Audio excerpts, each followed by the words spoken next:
ഞാൻ ഈ കാടിന്റെ നടുക്കാണ് മക്കളെ. വെള്ളം കണ്ട വെള്ളം ഒന്നല്ല.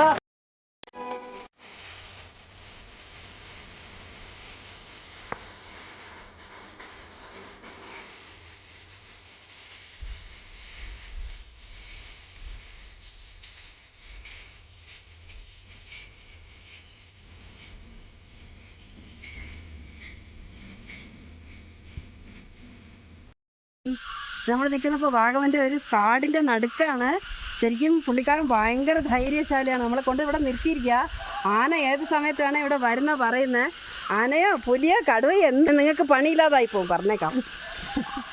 അതൊന്ന് പറ. കാടിനൊക്കെ അവിടെ കാണുന്നുണ്ട്. ചുറ്റിതെങ്ങനെ കാടിനെ സ്നേഹിക്കാൻ പഠിക്കും. എവിടെ നോക്കുന്നത്? കാടിൻ്റെ സുഗന്ധം ഇതൊക്കെ ആസ്വദിച്ച് കഴിഞ്ഞാൽ ഒരു അസുഖം വരത്തില്ല. ഇവിടെ ഇലയുടെ കൊച്ചു കേരളത്താണുള്ളത്. മലേഷ്യ, സിംഗപ്പൂർ എത്ര ഏക്കർ സ്ഥലം വേണമെന്ന് നോക്കിക്കോളൂ. ഇതിൻ്റെ ടോപ്പ് വ്യൂ നോക്ക്. ടോപ്പ് അസലാണ് കേട്ടോ, സൂപ്പറാണ്.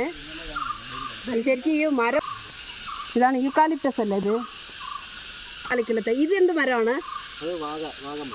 ഇതാണ് വാഗ. അപ്പോൾ വാഗമൻ്റെ പേരിൻ്റെ അർത്ഥം ഇതാണെന്ന് തോന്നുന്നു. വാഗം അരുവി, വെള്ളം നമ്മൾ കാടിൻ്റെ തനി ഉറവ ആരാന്നറിയാമോ? കഞ്ചാവ് കൃഷി ചെയ്യുന്നവരും കള്ളക്കടത്ത് ചെയ്യുന്നവരും അല്ല, അങ്ങനെയൊക്കെ. പക്ഷെ അതൊക്കെ മാറണം.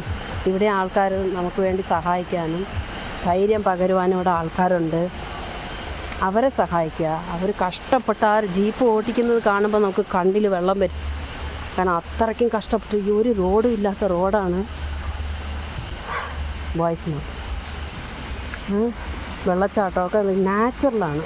നമ്മൾ ദുബായിലോ അമേരിക്കയിലോ ആമസോൺ കാടുകളിലോ ഒന്നും പോകേണ്ട ആവശ്യമില്ല. ഇവിടെ നോക്കൂ, എന്ത് രസമാണ് നോക്കൂ എൻ്റെ വെള്ളച്ചാട്ടം.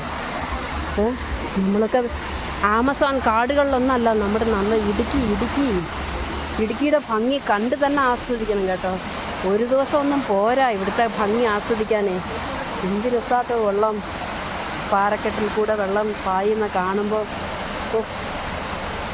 നല്ല തണുപ്പുണ്ട് വെള്ളം. ഈ ബാമ്പിനകത്തൊക്കെ വല്ല പാമ്പുണ്ടോയെന്നാണ് എനിക്ക് പേടി.